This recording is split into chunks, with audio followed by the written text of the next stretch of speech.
Il était une fois, au-dessus des vagues scintillantes, un grand goéland. Il avait très faim ce jour-là et cherchait partout de quoi manger. Ses yeux perçants scrutaient l'eau bleue, espérant y trouver un bon repas.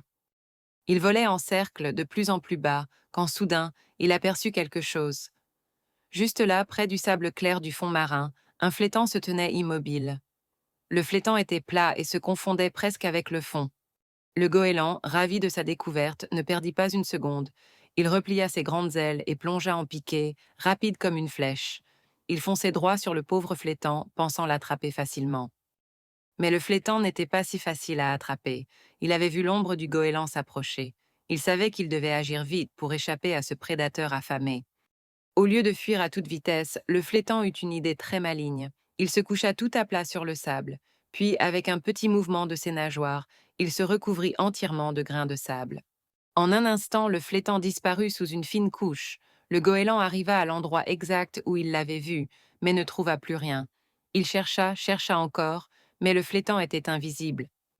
L'oiseau tourna en rond, perplexe et frustré. Il plongea plusieurs fois, fouillant le sable avec son bec, mais en vain. Épuisé et bredouille, le goéland dut finalement repartir, son estomac toujours vide. Le flétan, lui, attendit que le danger soit passé, puis se secoua et continua sa journée. Cette histoire nous montre que la ruse simple et intelligente peut parfois être bien plus forte que la force rapide et brute.